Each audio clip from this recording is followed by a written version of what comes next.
today we are going to be talking about Labor Day is here. So on Labor Day, we celebrate all things labor. So it gives me great pleasure to talk about one of my favorite shows, The Office. The Office, an American sitcom / mockumentary, a television series depicting the day-to-day work lives of office employees and the day-to-day operations at Dunder, Mifflin, Scranton, Pennsylvania branch. It aired on NBC from 2005 to 2013. The series is based off the same name, The Office, that aired on BBC that starred Ricky Gervais, who was an executive producer of the US series. The series stars Steve Carell, Rainn Wilson, John Krasinski, Jenna Fischer, and BJ Novak. Among others, many others. Mm-hmm. And with this, the show has created such a huge fan base, a huge success, and won many Emmy Awards. And it was a very big hit. Mm-hmm. Today, we pop the champagne for The Office. I'm host and regional manager, Kid Champagne. I'm also brought with me my guest, my assistant to the regional manager, the host of Unger the Radar, Randy Unger. How are you today? Good, good. Thanks so much for having me again. Oh, you're welcome. I also have my receptionist with me. Or I was going to say head of accounting, HR. There you go. Accounting, HR. No, you're not going to be our Toby Flanderson. No. Aww. I'll settle for the Office Kelly Kapoor. I'll take that. I'll say Rachel Cole, welcome aboard. Yes, as you can see, I'm right now prison Rachel. So the much harder version of Rachel from the streets. And also I have with me our temp who went to corporate and then, well, got fired. We know what the incident happened. Chris Clemente, our Ryan Howard. How are you? How's it going? Thanks for having me, Matt. Glad to be here. Although that would probably make my relationship with Rachel kind of awkward today. I hope not. So we are all fans of The Office. I love The Office every single season. Some of the characters who are depicted. We'll go through the characters right now. We have Michael Scott, the regional manager at Dunder, Mifflin, Scranton, loosely based off Ricky Gervais's character from the British version, and a well-intentioned man who attempts at humor, while innocent to himself, comes off offensive and annoys his peers and employees. And in some situations, it leads to reprimanding from his superiors. Sounds about right. And we also have Dwight Schrute, a sales rep, and with his title, assistant to the regional manager. He is also a bed and breakfast owner, a beet farmer, and later owner of the Scranton Business Park building. He has a lack of social skills and common sense and always falls victims to pranks from coworkers. Oh, and that's one thing we'll be talking about, the favorite pranks that Dwight falls victim to. And John Krasinski, he plays Jim Halpert, a sales rep who later becomes assistant regional manager and then promotes to co-manager with Michael, a sales rep that yet is a slacker, but always pulling pranks on Dwight. Yes, and also later known as by the name of Big Tuna. Yeah. We have Pam Beasley, who played by Jenna Fisher, the receptionist at Dunder Mifflin, and an aspiring artist who grew into the company in sales. Mm-hmm. And then we have the character Ryan Howard, who was a temp at Dunder Mifflin, and who, while attending business school for his MBA, later gets promoted to corporate and then falls into embezzling some money. And then later falls back as a temp, and then we later see that he's a quite big scam artist, slacker type role. Yeah, I think at one point he runs off to Thailand mysteriously. Like he just goes, "Well, Kelly, I'm breaking up with you because I gotta go to Thailand with some people from high school." Or wait, people that are in high school. It's never really clear. It's unclear if he's actually going with people that he went to high school with or people that are currently in high school. But if he doesn't do it now, he'll never do it. So, yeah, one of my favorite Ryan moments. I like the what's the social networking system he works out where all Dunder Mifflin Infinity. no, but he has his own company where it texts you, emails you, Facebook message you all at the same time. Mm-hmm. Mm-hmm. Kind of like a weird. Wolf.com. Wolf.com. Oh, thank you. Just thought of that. So I brought up like with the main characters from The Office, but now I'm going to ask Randy. I'm going to say, who was your favorite character from The Office? Other than Michael? Other than Michael. Well, if it is Scott, it's Michael Scott. Don't feel bad. I love Steve Carell, but my favorite supporting character is probably Stanley Hudson. He has some of the best interactions, especially with Ryan, when he thought Ryan was hitting on his 12-year-old daughter, and he just went off on him. It was hilarious. Mm-hmm. And, the whole "did I stutter?"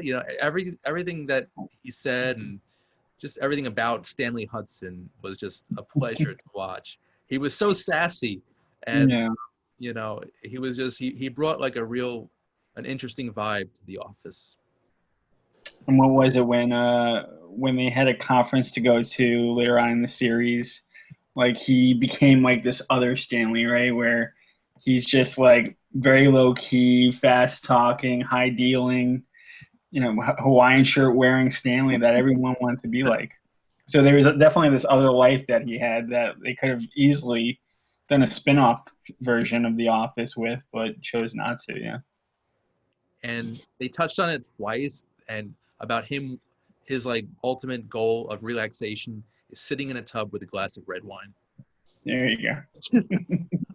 Oh, I also like the part where Stanley, after it was caught that he was having an affair, that he goes out and destroys Michael's car. That was funny. I was like, he couldn't deserve that.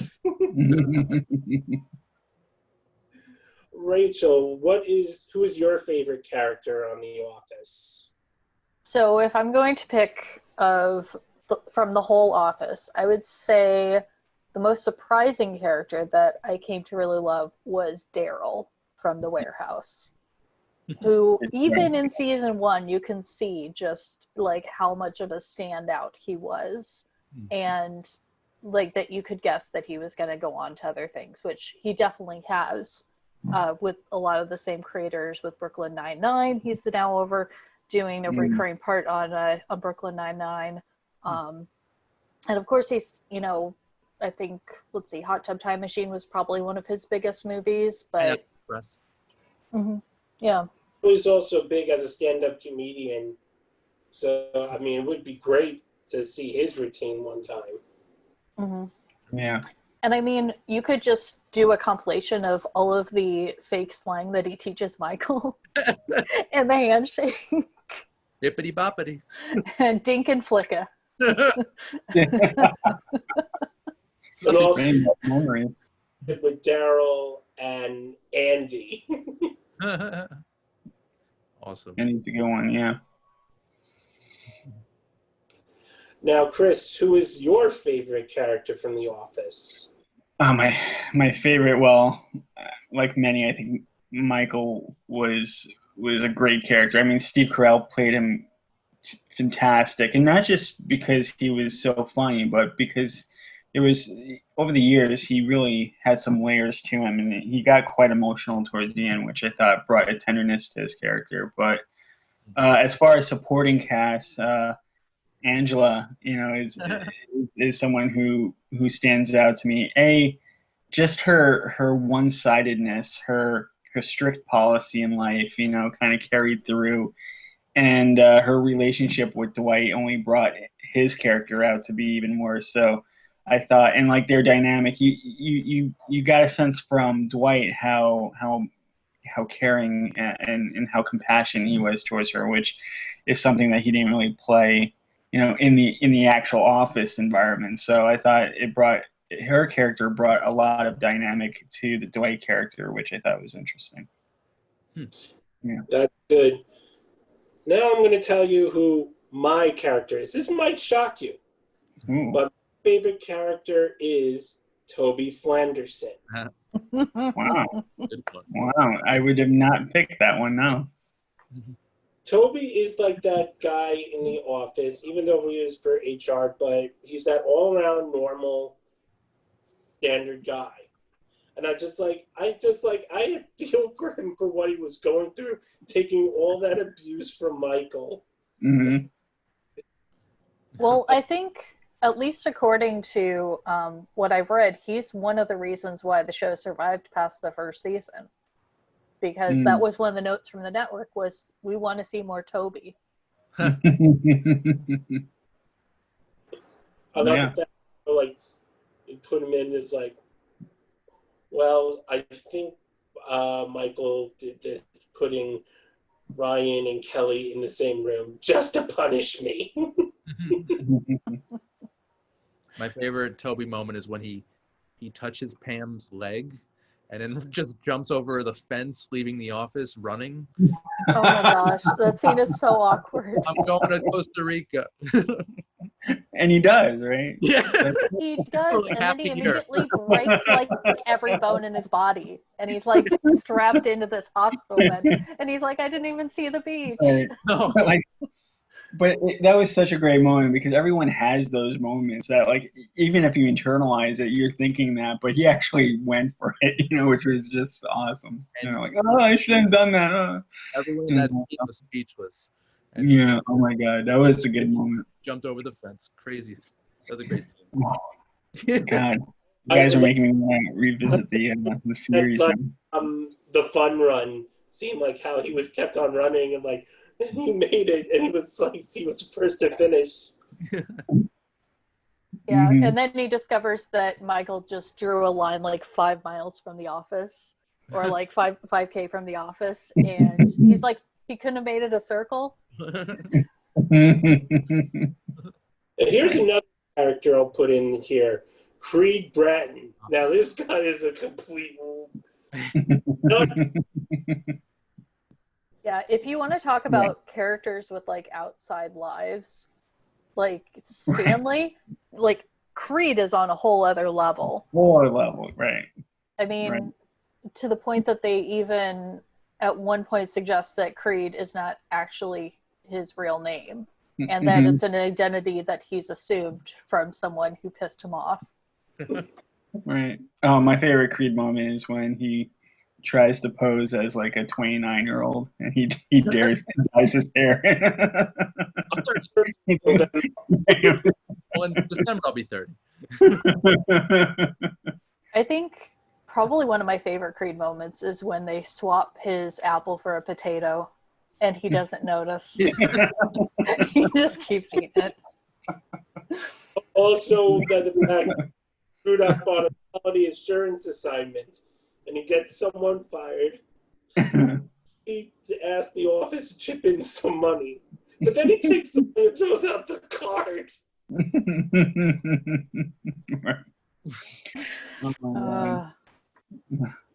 Creed's also one great character. So here's my next question. And before we get into our episode reviews, our famous episode reviews that I'm happy to talk about, Randy, why do you like The Office, and how much do you feel like this show impacted your life? Wow. Well, it all it all starts with the characters, and this series is filled with very rich, interesting people. They're all very different. They all bring something to the table, and you actually kind of get involved in their lives throughout the 9 seasons. You see that, especially Pam and Jim, obviously, and even Michael. He sort of grows a little bit, Oh, absolutely. not much, but he does grow. And it really is, because I remember seeing the show, I would wait every Thursday night to see what's going to happen next. And, it was just it was sort of a different type of format. You didn't really see mockumentary style that much, at least I didn't. And just to see that in a network sitcom was refreshing. And, I just wanted to see what happened next. It made me feel good. I laughed every episode. And there was always something new and fun with every episode of The Office. So, yeah, it was good stuff. Rachel, the question to you. Well, The Office's impact on my life is kind of immeasurable.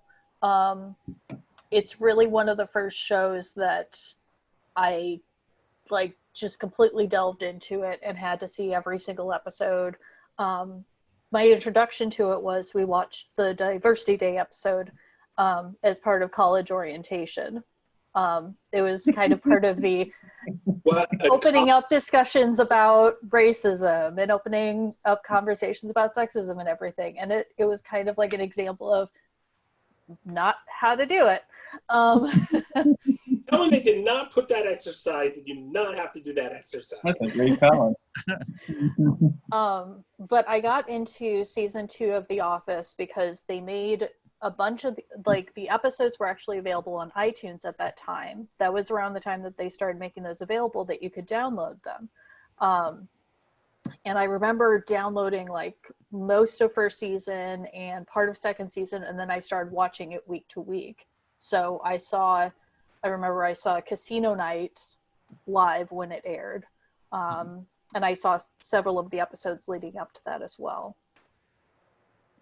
But really, this fandom does mean quite a bit to me. I spent a lot of time on Office fan forums. This dates me right here, but I mean, it definitely had a very rabid fan base. And it's probably, and I almost forgot to mention, during the third season, one of my friends had a class on Thursday nights, so she would miss the episodes. So I would reenact them, complete with the theme song, for her when she got back from class. Wow. Wow. So Wait, how did you do the theme song? Yeah, did you? I performed it. I sang the whole theme song. Bum, ba, ba, da, ba, ba, ba. That's what I wanted to hear. Yep, that was my friend Joyce will tell you, and she was in my wedding and everything. She's one of my longest friends, and yeah, she even now remembers me reenacting episodes for her from season 3. It's awesome. Now, Chris.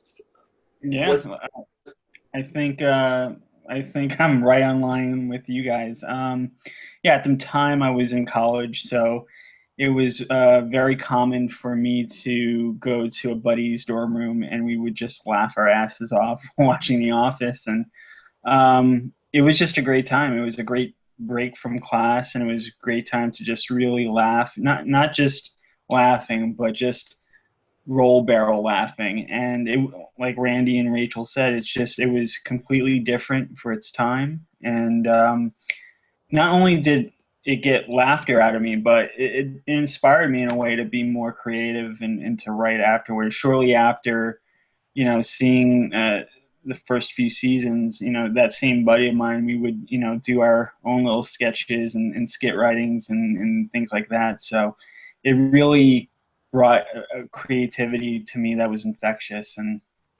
it's because of The Office, Mm-hmm. That's great. Mm. The Office, to me, it just comes with great memories, and it's just one that I can take. It was one where they give on certain topics, and they just make it funny. Some of it was, Mhm. and it falls right into my other favorite sitcom, Titus. And they just went head on, and they were ahead of its time. Yeah. Even now, when I first watched The Office, I was at my friend's house, and he had the DVD of season 1, and we just laughed out funny. Actually, the first episode that we saw was Diversity Day. There will be an episode that we will review in just a matter of moments, but I just was flat out laughing. And it was just it was one where I can say it's very offensive how Michael was. I feel that he was the most offensive. The other one I feel that he was the most offensive one was Gay Witch Hunt. Yeah. Mm. Mm-hmm. Yeah, the sexual harassment episode also definitely is high up there too. How he wasn't fired or suspended or just it's beyond me. Like how they let Michael Scott work for like close to 20 years. Mhm. Well, the funny thing is now being, in the corporate world is that it is sort of true. It is very hard sometimes to fire the wrong people. And so like it's even like it's hilarious how spot on and accurate that is, sometimes. So yeah. If you are putting the numbers up, Right. it'd be hard to fire somebody. Right. Right. Yeah. And that was the thing with Michael. Like he performed, his branch performed. So it's hard not to overlook that. Yeah. And I think also this was like right in the era just before everybody was on social media. This was like back Right. when you still had to get an invite to get onto Facebook. Oh, So it's like yeah. the characters on the show wouldn't have had like if it was made today, Michael Scott would have his own TikTok. Like he would have his own TikTok, he would have his own YouTube channel, he would be trying to get a stand-up comedy career started that way. And that Kelly would just be on her Instagram all day. Like it would completely change the dynamic, and people would be filming and posting Michael's insane meetings. Like there's no way that a lot of the things that they got away with, the way that it's presented in the show, that it would play out similarly today and be realistic. Right.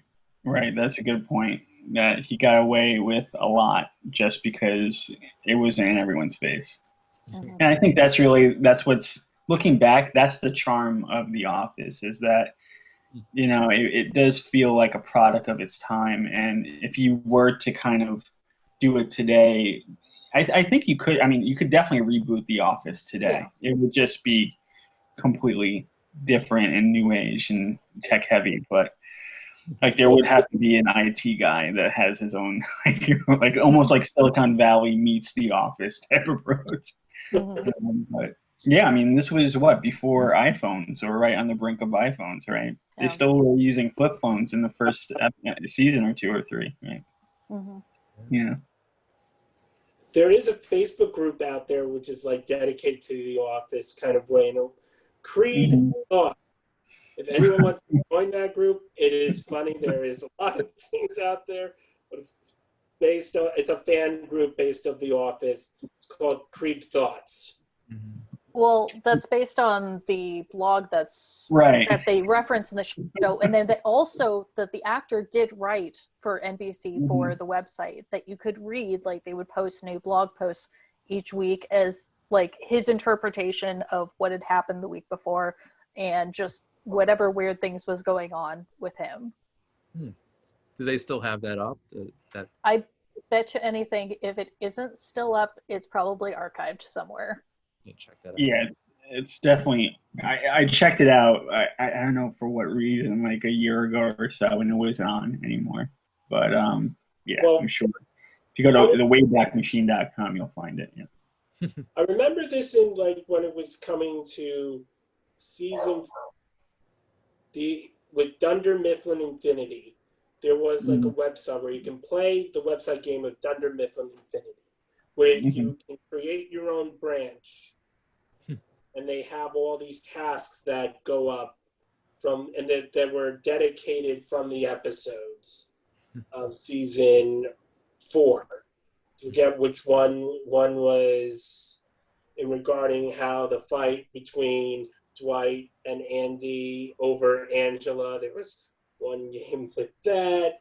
One was also to create your own ad because of the advertisement for the commercial that Michael tried to create but then failed. So I thought that was fun. And then it completely folded off. Which is the one where they make a commercial for Dunder Mifflin, and it's the Chariots of Fire theme, and Stanley picks up a piece of trash as like he's in prison, like community service, and it's now hiring, and now he's an executive in the company. It just That was a very bad stereotype. That was edited really well, actually, and that was like one of my favorite Office moments ever, because the Chariots of Fire theme was playing. That was awesome. So. You just stole a question right from me. Sorry. Chris, what is your favorite Office moment? Oh my gosh. I think my one of my favorite Office moments is the Chili's episode. Yes. Right. I mean, I love that episode for many reasons, but is this a spoiler episode?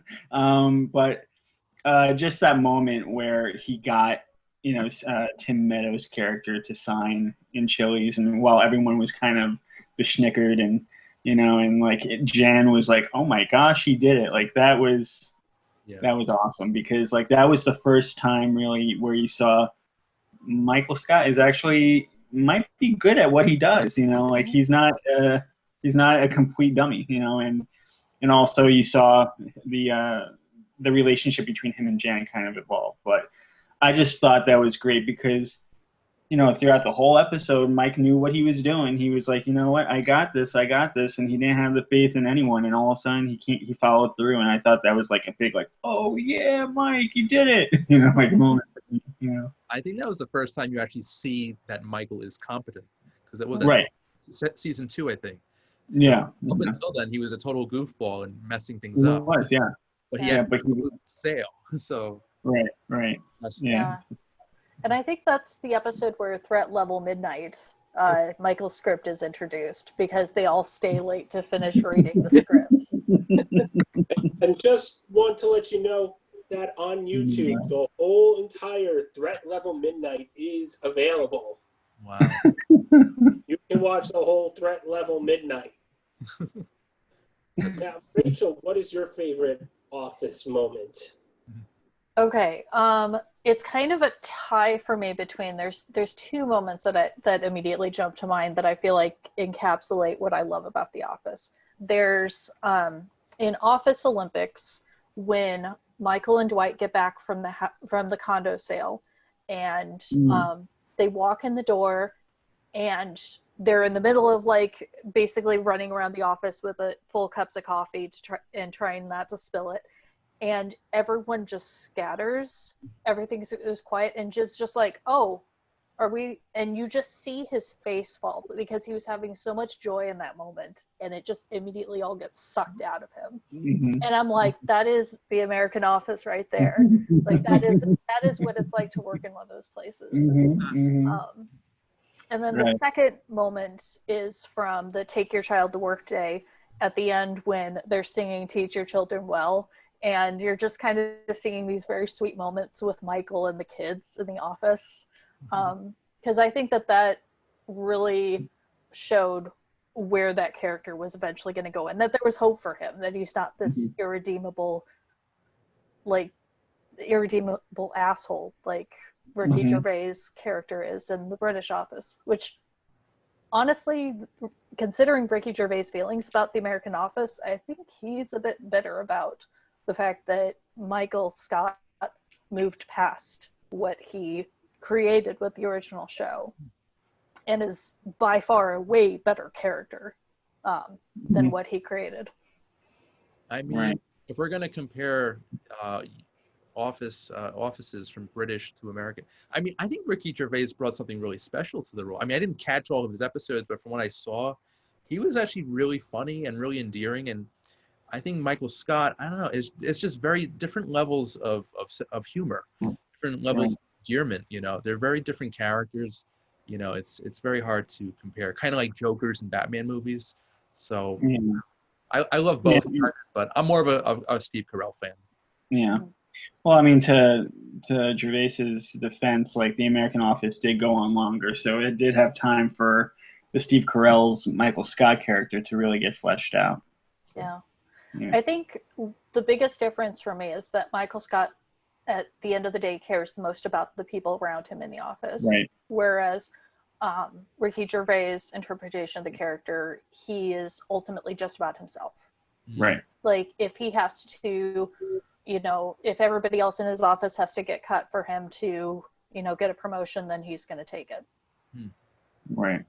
So, That's a good point. Like, Michael Scott needed that redeemable quality in order for the show to last as long as it did. yeah. David Brent, that's the name of the UK boss character. Yeah. Yeah, but it's a good point though, comparing the Michael Scott and like even the pilot episode in the first season compared to any other season. Like, he was a flat out jerk. You know, like he was not very likable. And I remember at the time like being like, all right, like this guy is a little too like on the spectrum a little bit for me to really care about him. But and I believe, I don't want to be quoted for this, but I believe that was like kind of the note of like the studio to be like, he needs to be more likable in order for there to kind of be an audience liking towards him. And luckily they did a great job with it, because he definitely made a 180, and he's one of the best features of The Office, right? To the point where it divided the audience once Steve Carell left, right? Like, you became people that were like, oh, we liked it up till that point. And I think I would say that we were probably among that group to say, hey, like, we actually liked episodes after Steve Carell because of the love and support of the supporting cast. So. Yeah, I would say that there is good stuff after Steve Carell left. Yeah. Oh yeah. I'm not a huge Will Ferrell fan, so my interest kind of dipped when he appeared. He doesn't really stick around for long, though. Well, like one season, right? Yeah, well, not even that long, I don't think, because you get a lot more of Kathy Bates and you get a lot of James Spader as Robert California. Fantastic performance by him. Those seasons I think what was that? The last couple of seasons were not my favorite seasons. Yeah. I mean, but you know what? I find that with a lot of series anyway. It's like after a while, you just gotta cut off. You know, like, and that's why I kind of like seeing a series that has like 5 seasons and that's it, and then we move on to the next big and greatest thing, because it does feel like it's trailing off.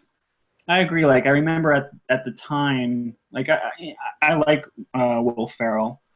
You know, I didn't think his bit was great, but I think, and then we got Kathy Bates, and I love the Sabre bit. You know, I thought that was a great addition to it. But then you got her, and then you got the Schneider stick, and it just felt like they just didn't know what they were doing after a while. It was just one cameo and one stretch after the next. But so I don't think it was the individual cameos and the stretches of time that, you know, were necessarily bad for the series, but it was the fact that, like, I think it just left an open question of like, all right, we don't have Steve Carell anymore, and we don't know what's going to happen, and it seems like they're just trailing on and on and on. So, but you know, that's why I think, after Carell left, I think it was the supporting cast that really kind of banded together, and like that became the new highlight. And you really got to learn more about these great characters who were basically for 6 or 7 seasons in the background. They had maybe a few scenes here and there, but they kind of, came to the forefront, and I thought that was really cool. Yeah, like I loved the arc about like Dwight's character moving up and like making these really horrible decisions, and bringing the gun to the office and all that stuff. I think for me though, I think it was the Jim and Pam when they started to like their relationship was on the rocks, and like you thought the camera guy was or the sound guy was gonna have a relationship with her. Like that was when I'm like, all right, they really need to kind of wrap this up, because it's either we're gonna get another 12 seasons of like just focusing on their characters and their relationships, or they're just gonna end it with it being like a shocker, So I think around then I was like, all right, this has to wrap up. Yeah, seemed a little desperate on the writer's part, I guess. Yeah. Well, it was a swing. Like it was. Yeah, it was. Yeah. And the thing is that I don't think they had a plan for it. Right. And it showed a little bit, and that's what I'm saying. Like it's great when, it's collectively, all right, we're going to get this done in 5 seasons and, move on, so it felt like it was dragging on. And I think that's what lost a lot of people. Yeah. But regardless, I loved a lot of like the Jim stuff. I thought he held it, his character held it well. Dwight's character held it up well. Andy becoming the new manager was a great surprise, because like you always thought that it was going to be Dwight, and you thought it was going to be like that shift. But I thought that he did a great job. Ed did a great job in creating a different dynamic, and his character changed too. Like him, like the Michael Scott character, he was a kind of a jerk, a guy with a lot of anger management issues, and all of a sudden that switched, and he became more lovable and likable. So that was a good call. Yeah. So I think my favorite Office moment, there was one of my favorites. Is when Jim comes in dressed as Dwight, copying Dwight, where we see the whole thing: bears, beats, battles. I didn't out a joke. Classic. Yeah. Moment. There's that, and then the moment when Jim switches out everything and Randall Park comes in as Asian Jim. Honestly, the fact that all the way down to the family photo that has him in it. Yeah. That might be the most That was pretty much, one of my best things is always the pranks on Dwight. What is Randy? What is your favorite prank on Dwight? The first prank is great, where he puts Dwight's stuff in Jell-O. I thought that was really cool. Right. Was that the first prank? That was it was the first episode. I think it might have been the first prank. Yeah, so that was a nice introduction. And Michael said, you have to eat it out of there. Eat the stapler out of it. There's also, I don't know which episode or season, but Jim like wraps up everything of Dwight's in gift wrap paper. And he just sits down and it falls apart.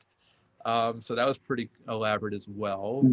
To do all these things to Dwight, it's torture, I'm sure, but at the same time, there's a level of love there. There's kind of a brotherly love going on, if you think about it. Because this isn't like violent or malicious. This is like kind of playful, very, it's not malevolent. And you sense that there is a real relationship here. Even though they fight and dislike each other, there is a sort of a common ground, a sort of a bond, and it brings them together. And I like that it took Dwight a long time to kind of realize that, I think he always had this, right? He had this grudge towards Jim. I think it was until he was gone where he kind of realized that he missed him. So that build-up was cool. Yeah.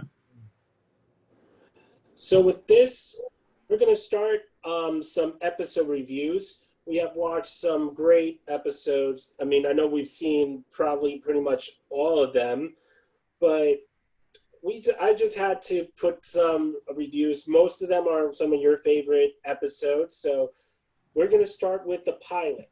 The episode introduces the company Dunder, Mifflin, Scranton, and regional manager Michael Scott, and the day-to-day operations and distribution of the paper products. During the episode, Michael gets the news of the possibility of downsizing from the Northeast Vice President of Sales, Michael's boss, Jan Levinson Gould, who, along with other employees, can barely tolerate Michael's foolish antics. And this, it pretty much introduces most of the characters. Pam, Jim, Ryan Howard comes in as a temp, as well as Dwight. And then we go with the first prank. We see his calculator in Jell-O, a hint from the British version, so they put that in there. Oh, wow. I mean, I also feel like I love the joke where Mike fake fires Pam. Oh my god. Oh, it's so painful. Yeah, oh my god. And she's like, I don't know. She starts crying, she calls him a jerk. Yeah, it's really. And just from that start with Pam to like the last moments with Mike Scott, and just like her confidence level, like if something like that happened towards the end of Michael Scott's run with her, like she would not even pay mind to it. So just to know how she grew as a person, speaks volumes. Yeah. And how much he grew as a boss, that he realized, oh, it's not funny to do that. Right. He had some good moments like that where like he knew not to springboard ahead, but like those moments where like he was actually a better boss than he kind of leads on to, like that, the Chili's episode, but also what was it where Jim was manager and he had to issue the birthday cake, and like he decided to do one cake for the whole, and like that end scene where Michael Scott was like, oh, that's such a rookie mistake, just let them have their cake. And like that was such like a touching moment, because like again, like that like even though Michael Scott is not full in the head sometimes, he knows what he's doing and he has a lot of care about what he's doing in the office. So moments like that I found like really cool. And our next, Randy, what did you think of that episode? Pilot. It was a great introduction to all the characters, obviously, especially Michael Scott. It's the first episode I ever saw. I was in college and my friend had the DVD of season 1, and I remember watching it. And as soon as Michael Scott started interacting with other people, I think he calls Jim in, and he's like, "So you come to the master for guidance, Grasshopper?" After that, I was like, "This is the sense of humor I love, and I think I'm going to stick with this for a while." And it really just, my love for it grew from there. So it's just a great episode, and it shows, how funny Steve Carell is, and at the same time also, as you guys have mentioned, how much of a jerk he can be. Yeah, fake firing of Pam was terrible, very cringeworthy. And I'm glad that they got rid of the hair plugs for Michael Scott too. Yeah, right? They combed his hair in such a way that it looked like he had hair plugs. I was like, yeah.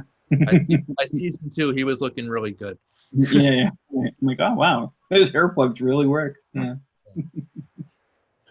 So my next one, actually, I'm going to be talking about this, and also I'm going to go Phyllis's wedding. In this episode, Phyllis asks Michael to push her father's wheelchair down the aisle at her wedding, a role that she gave to him to secure 6 weeks off for her honeymoon. And Michael's in the wedding party. How bad can that be? Michael is eager to participate, seeing himself as a father of the bride role, and becomes petulant when Phyllis's father upstages him and by walking the last few steps down the aisle under his own power. And we see how Michael gets in this like this is bullshit. And in the reception, Dwight hunts down wedding crashers, and he asks Phyllis's Uncle Al, who fails to pass Dwight's questioning due to dementia, and others. And after an announcement stating that he's missing from Kevin, Dwight realized his mistake. And during the reception, Michael makes several attempts to recapture the limelight, culminating in an overlong toast, which he impugns Phyllis Chastity. Outraged, Phyllis's husband, Bob Vance, of Vance Refrigeration, and throws him out of the reception. Yeah, we do. During the wedding, Pam is upset that many details of Phyllis's wedding, from the invitations to the wedding down, were copied from her own canceled wedding with Roy. And then in the end, Michael finds Phyllis's Uncle Al, and pretty much he feels like he's made up for it. I thought the episode was funny, and we get a good lead on the character Bob Vance. I liked how when, after Phyllis's dad gets up, and how he was all pissed off, and then he makes that scene just like making noises with the wheelchair. Well, my favorite moment of that is actually the fake home video of Michael when he's young and his mom is remarrying to his stepdad, and he as he recounts it, my pants suddenly became wet, so the dog had to be the ring bearer. Because anytime you get a look into the past, like the childhood of Michael Scott, like so many things just come into focus and make so much more sense. Yeah. For Chris, what did you think of this episode? Oh, I thought it was great, like many other episodes. I'm glad for it because you did get to see more of Bob Vance, not just his one-liner, but like also like a little bit more of his character, which I thought was interesting. And yeah, like, you know, that line, like, if you touch her, I'll kill you. If you touch her, I'll kill you. You know, that's, you know, it's classic. Who wouldn't want to be a part of that wedding? It was just a lot of fun. And Rachel, I wanted to go back, you know, when that whole argument happened with Michael, and Bob was like, you know, you owe this to me, and then like, get out of here. And then he goes, I hate you. It's like from that video. Yeah, and I also appreciate that you get to see like that Bob's reaction to things like that, that it kind of comes back because Phyllis says that he likes to, like, sometimes she likes to kind of poke him when they're like out so that he'll get into fights with people. And you can definitely see like right there that his, like, what he immediately goes to is potentially, you know, beating up Michael.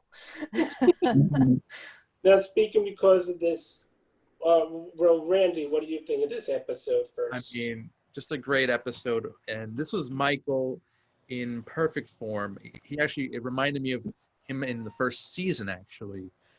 His just like manic energy and just, you know, just running around and really creating just problems wherever he goes, wherever he opens his mouth, and calling Phyllis a clown after she has cake on her face, and just small moments like that, and getting ejected from the wedding was probably the highlight of that. So yeah, he was in fine form in that episode. So yeah, I think it might be one of my favorites. And speaking of this, we had the opportunity earlier this week to talk to Bob Vance himself, Robert Schaefer. Yes, very nice guy. We all got to meet him and spoke to him for a little while, a few minutes, and he shared with him some, you know, bits of his experience on the show and his career. Just a really down-to-earth guy, and I thought that was one of the better interviews I've done recently. So, what did you guys think of that, Matt? Well, I think it was just great, you know, just speaking for how his experience for how it did on The Office.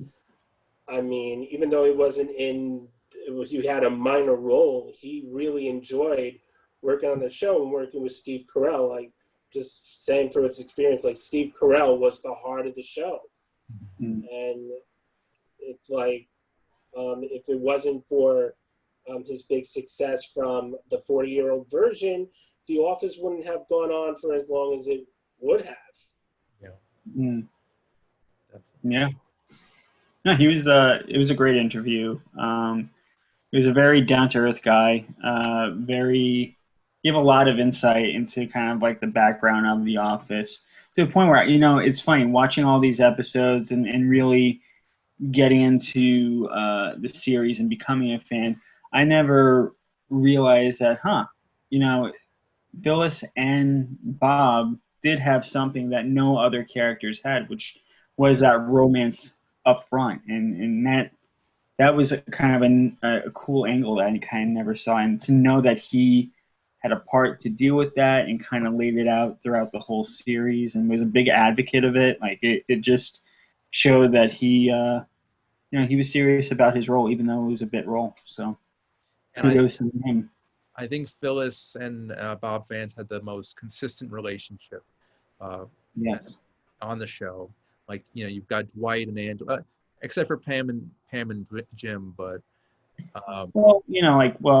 if you consider like the fact that they were just friendly for a long time when she was with Roy, right? So, even amongst all that, you had Phyllis and Bob. So, it was pretty consistent. Yeah, and the fact that you have, this character that like can't even necessarily be considered like a regular character on the show. Like, he's, if anything, like a recurring or a guest actor. And you not only know him by his full name, but also the company that he's named for. It's not just, oh, that's Bob, that's Phyllis's husband. What's his name? It's Bob Vance Refrigeration. Kind of just sticks with you. Yeah. Yep. Yeah, definitely. And for what this, we're going to be having this interview to show. It will be on the Unger, the Radar channel on YouTube. That's Unger with a G. Be released on YouTube in just a matter of days. Please check that out. And the next one we're going to be talking about, it is one of my favorites. One very cringeworthy episode. Tots. Matt, this is your favorite episode, right? It is my favorite episode. So in this episode, Michael starts the day discussing memos with the new receptionist, Erin, and Pam discovers about the Michael Scott Foundation is still in existence, with Stanley laughing, saying, has it really been 10 years? And as he points up with a camera, local businessman pledged third graders to their college tuition if they graduate high school. And with that, Pam orders Erin to take Michael to school to tell the truth, as this is the most horrible thing that Michael has ever done. Without a doubt. Yeah. Without a doubt. And if he has to tell the truth, because if he holds it in too long, it's just going to get worse. Yeah. And because of this really bad empty promise, and encourage the kids to excel academically, and he arrives at the high school, they greet him with a standing applause. He gets honors from the principal of the school and a local politician gracing him with his gratitude. That's right. And then when Michael addresses them, he congratulates everyone for being able to graduate from high school. And then he admits that he couldn't pay for their tuition. Outraging and upsetting the students, and he explains that he thought he would be a millionaire from 10 years from now. That didn't happen. Despicable. And Michael attempts. He first thinks all the students think that they were getting laptops, but instead he just gives out laptop batteries as an insult. Lithium batteries. You promised to pay my tuition, and all I get is a lithium laptop battery. It's What's so wrong horrifying. with you? And then one of the kids meets him outside, offers to make it up to him by paying for his books every year. And Kelly tries to make Michael feel better because showing that with all the kids that were willing to graduate, they will have much better opportunities as they graduate. I mean, which is true. I mean, it is. I mean, but when you promise the kids that you would pay for their college tuition, they have every right to be upset. Mm-hmm. And also in the episode Back in the Office, Dwight tries a scheme to get Jim fired from his co-manager position by doing an Employee of the Month program with statistical data of which employee turns out to be him. And, there was like a cash prize devoted that Dwight snuck in there, and he makes fake calls to David Wallace, but then it backfires. And this is one of my favorite episodes, even though it's cringeworthy. Mm-hmm. I thought it was so funny how it came out. I mean, I would not want to be Michael Scott in this episode, but it was just hard not to laugh at some of these things. Randy, what did you think of this episode? I mean, yeah, this is definitely the worst thing he's ever done throughout the series. And the scene with him in the classroom where all the students are dancing around and celebrating the great you can just see on his face, like, this was like, I think, one of the best acted episodes on Carell's part, because he had to display this emotion, like, oh my God, I know I did something horrible, but I have to try to enjoy this moment because they're honoring me. So it was kind of like two different emotions, Right. and you can see it in his face. And yeah, I think part of him wanted that acceptance too, right? Right. He handled the situation as best as Michael Scott could, as best I think as anyone could in this situation. And I really, I commend Michael for the way he handled it. So I thought it was well done. Overall, very good episode. Cringeworthy, but great. Rachel, what did you think of this episode? So, as all of you know, because when I heard that we were going to be watching this episode and talking about it, my reaction was, no, I'm never watching that episode ever again. I'm actually glad that I went back and rewatched it, though. It's definitely as cringy as I remember, and I think it's because, yes, it is the worst thing that Michael's ever done, and it's also an intersection of his ambition and, honestly, like, the fact that he does have a giant heart, Right. and he doesn't have a sense of how much it actually costs for college. Right. Even like the fact that, like, the books every year cost about $1,000. I mean, all of these things just crashed together, and there was no way that he was ever going to be able to pay the tuition for all of these kids, even if he had succeeded in the best possible scenario as a manager at a mid-level paper company.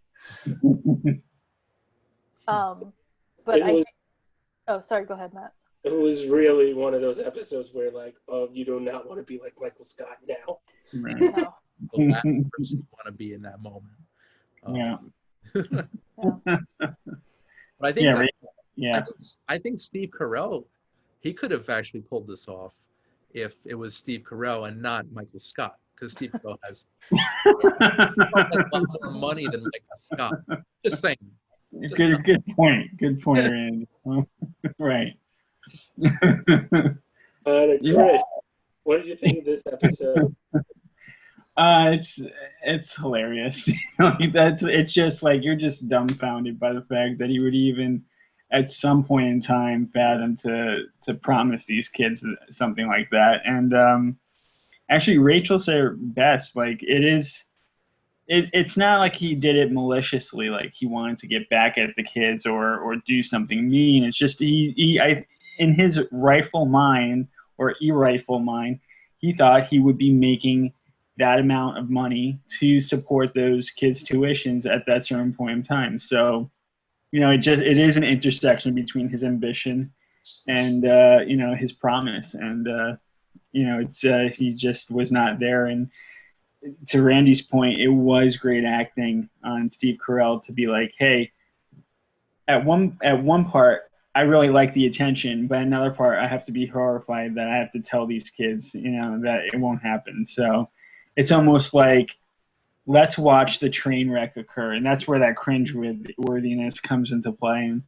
And it was handled well. It's one of those episodes where, like, yeah, we see a lot of now emotion. We see this different side of Michael, but he also needs to be this kind of, pompous, big-headed guy that's, biting off more than he could chew. And this is one of those episodes that kind of does that. So, yeah, this is a low point in Michael Scott's ambition. Yeah, and closing off, it was one great episode. Yeah, it's a great episode. Because he has a big heart, but you got to manage that big heart. Right. And I think that it would have played out so much differently had it happened in season 2 or 3, as opposed to where it does land in the show, because he's grown so much as a person up to that point, and he knows how bad of a thing he's done. Like earlier on, I don't think that he would have been able to even wrap his head around how terrible it is. Yeah, he just doesn't know. Like, he just can't put one to one together. It reminds me of the episode where, what was it? Someone was running a marathon and he put X amount of money, not realizing that it was per mile and not the whole thing. So it's like he just doesn't know. Like, and then someone has to, tell him the truth, and he's like, oh, so like, how am I going to get out of that situation? So, but Scott's tots was like to the nth degree, where like you can't back out of that one. No, you can't. And another one, an episode of Michael as it's worth, Diversity Day. Diversity Day. Yep. So, because Michael did a recitation of a certain Chris Rock routine, the corporate office of Dunder Mifflin hired a consultant from the company Diversity Today to hold a diversity training seminar. Michael tries to instruct the staff after aggravating the consultant, and once the seminar was over, the consultant talks privately with Michael, insists that the only signature from a form he needs to present to corporate was his, not the other employees. He just did that so he wouldn't be embarrassed. That insults Michael, and he decides to make his own diversity training seminar. Oh, does that get... That gets... He shows a brief video stating Abraham Lincoln that if you call him a racist, he will attack you with the North. He then instructs everyone to wear index cards with a certain race on it to treat others where they might treat people of those races. When he delivers a racist impression of an Indian person to Kelly, he takes offense to it, and Michael gets a well-deserved slap in the face. Also, in this episode, Jim tries to re-up an annual sale which will amount to 25% of his yearly commission, but is undercut by Dwight, who steals the commission from him.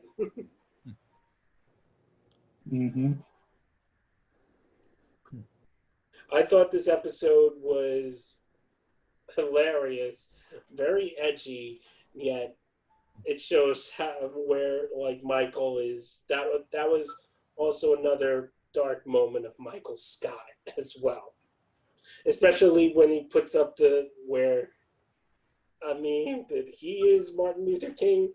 No. I think probably the reason why this episode works as well as it does and holds up as it does is because you got Larry Wilmore writing this episode, who is probably best known now for being a Daily Show correspondent and for also having his own show briefly on Comedy Central. But he also appears in the episode as the diversity trainer from corporate. Right.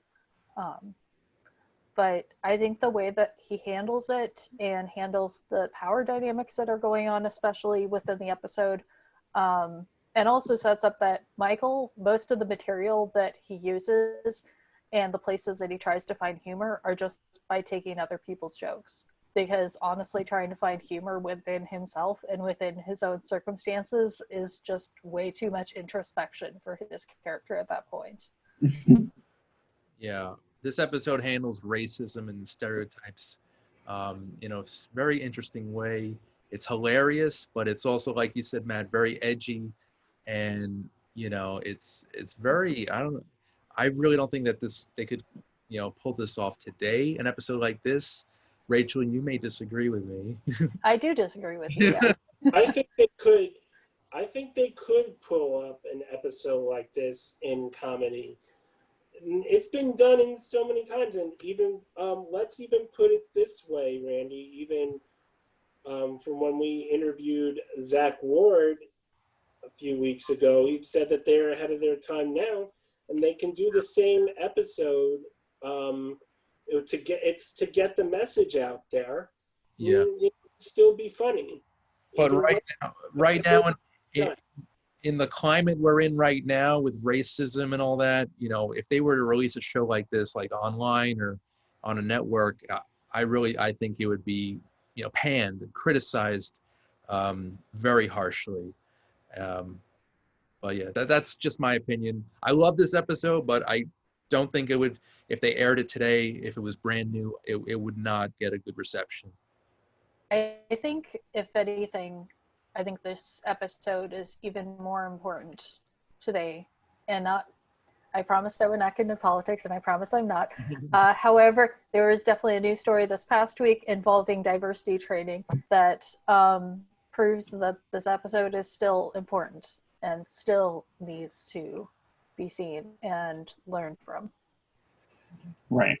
Yeah. No, it's definitely in a Trump era. I think this is more timely than ever. I think it speaks volume. But yeah, I think I could see both of your points. Like, is it relevant today? Yes. We're not so politically correct as we think we are. Mm-hmm. And but given the climate, I think given the touchiness, it might be a little standoffish. It might be seen as a little too controversial for a broadcast network.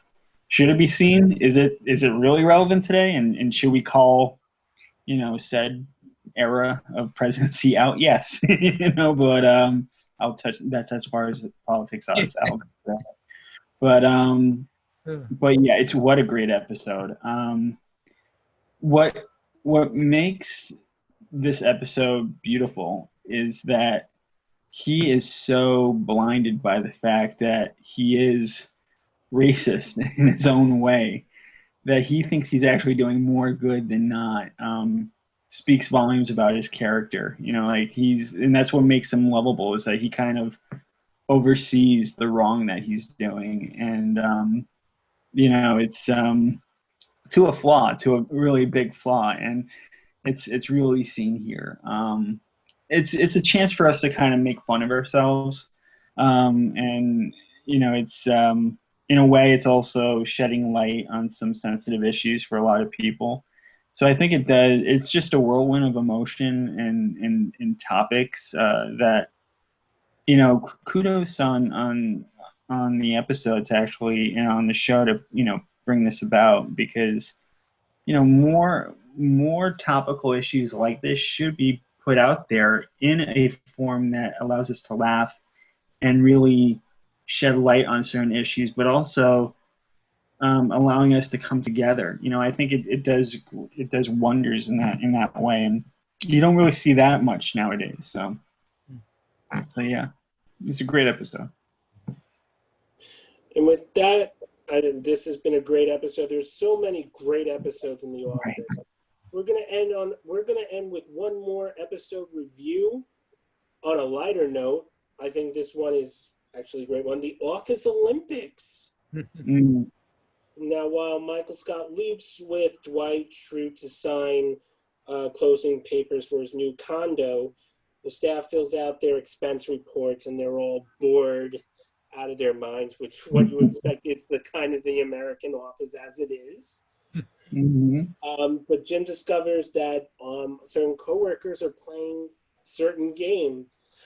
There's Dunder Ball, a paper football, other known as hate ball, in accounting because Angela hates it.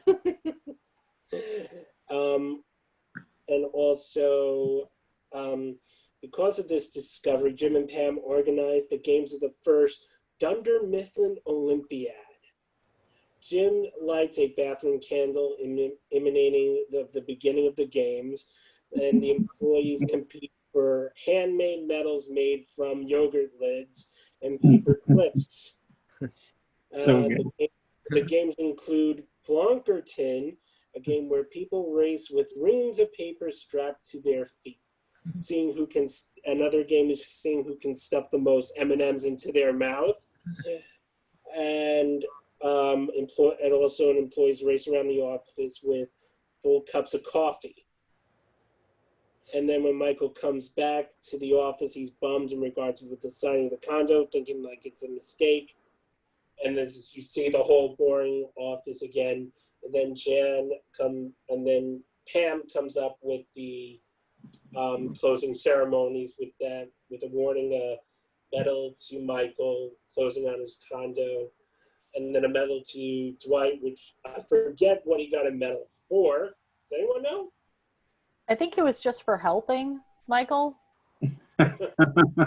A participation award. And then Jim takes the bronze for pretty much just took the bronze. And then they play the national anthem, and then Pam pulls up the fake doves. It was great.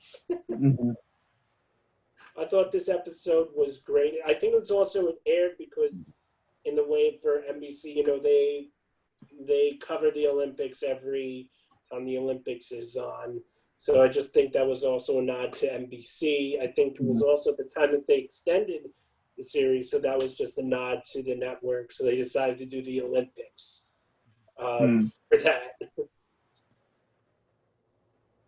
So I thought that episode was great. And one thing is that I really would love to play Flonkerton. Flonkerton looks like a lot of fun.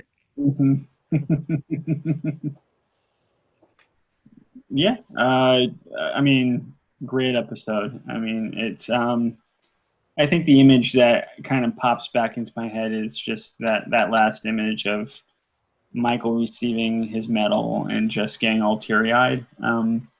It's because he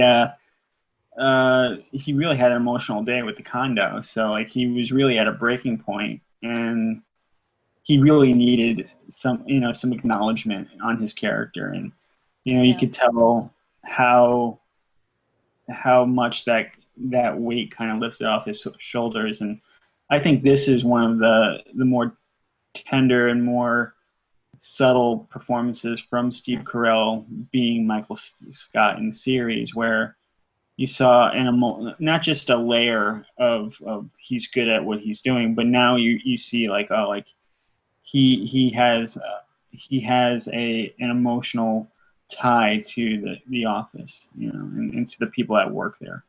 So. Yeah, it also makes it even more beautiful that he has no idea what's going on, really. Right, exactly. He hasn't been present for any of this, right. But he's just excited because he gets to be part of it. He gets to participate. Right, yeah. Right. Because it's a fun side of The Office. that Mhm. didn't Oh, really it is. we didn't really see that fun side until now. Right. You kind of see like the supporting characters just kind of banding together through these games, through these little sports that they created. And Mhm. really it breaks up the monotony of office life and just shines Mhm. the light on basically the recreational aspect of being in an office and working. But yeah, I just love this episode because it's very creative. I love the Flonkerton's great, looks fun. Running around with coffee mugs, that looks interesting. Mhm. And the yogurt lids medals are very, very cool. And damn Ryan for throwing his away. And like Yeah. it's so relatable, you know. It's just so like I think everyone can relate to like, oh, the boss isn't in today. You know, let's play. You know, like when the cat is away, let's play. Or you know, so um, you know, it's just one of those many moments where like you can see that reflected in your own life, and that's what makes the show great. Is that it's so relatable in so many ways. Definitely. Hmm. So I'm gonna be there's a couple last questions for the show. Does anyone own any office memorabilia? Yes. What is it? Oh. The famous Dwight Schrute bobblehead. I have the Dunder Mifflin shot glass, as you know, for what it is from the time of the Christmas party, and Meredith is blast out drunk. You know, it gives me. I didn't want to mention the gift, and then Phyllis pulls up the Dunder Mifflin shot glass. While I don't currently own any office memorabilia, for quite a while, I actually wore out. I had 2 of the Dunder Mifflin Fun Run, the Rabies 5K Fun Run shirts. I also, before the office had official merchandise, I had an unofficial shirt that someone had designed around Jim and Pam, but it's based on the logo for the office. Mhm. And I purchased that like right around the time that I first became a fan of the show. Um, shockingly, I don't have any Funko Pops. I really should though, and I'm kind of feeling a little bit like I'm lacking in that area of my life right now. So this might inspire me to go out and find some office memorabilia. The best one to get is the Michael Scott and Toby Suck It Toby 2-pack. I recommend that one. The Dwight Schrute, they also did well, actually for their Comic-Con exclusives, they did Dwight Schrute as Recyclops. The summer one they did one of the versions, and then the spring one they did another version. There's many of Dwight's out there. Dwight as Belschnickel, which is also one of my favorite. I judge you all. What is it? Admirable. Yes, I all judge you admirable. Actually, Chris, I judge you impish. I'll take that. I don't own any office merchandise. However, I do own yogurt lids and paper clips. If that counts. I have the Dunder Mifflin shot glass. Yeah, Nice. that's a good one. There's a Good one. Dunder Mifflin umbrella I've had my eye on for a while.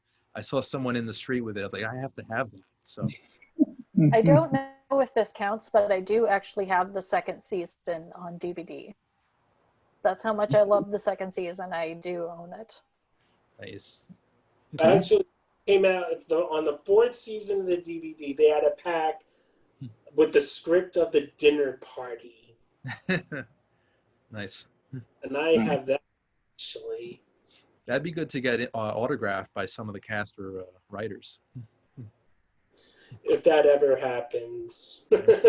Never know. Man, I'm realizing how long we've talked now, and we haven't even touched on like the office's role in the Writers Guild strike, but that could be a whole other. We could talk another hour and a half about that. Another part of this. This is for our show. I declare this part 1. Okay. And part 2, we are going to be talking in a later visit. We are going to revisit because there's going to be other episodes that I want to review on this. The Office is one of those shows that we can talk for hours. Yeah. But this... We have. Evidence of tonight. Evidence for tonight. I salute a toast to The Office, a great show that is still in rave reviews, and still mostly viewed for generations today. We pop the champagne for The Office. I want to thank my guest with me, Randy Unger. Thank you for joining me. Also, please watch Unger the Radar for all his contacts with his movie reviews, as well as now with his new movie commentaries and the interviews that we have done, especially our one with Robert Schaefer that will be coming to YouTube. Please watch Unger the Radar, Unger with a G. Also, I'd like to thank my Rachel Cole coming on to the show today to discuss The Office.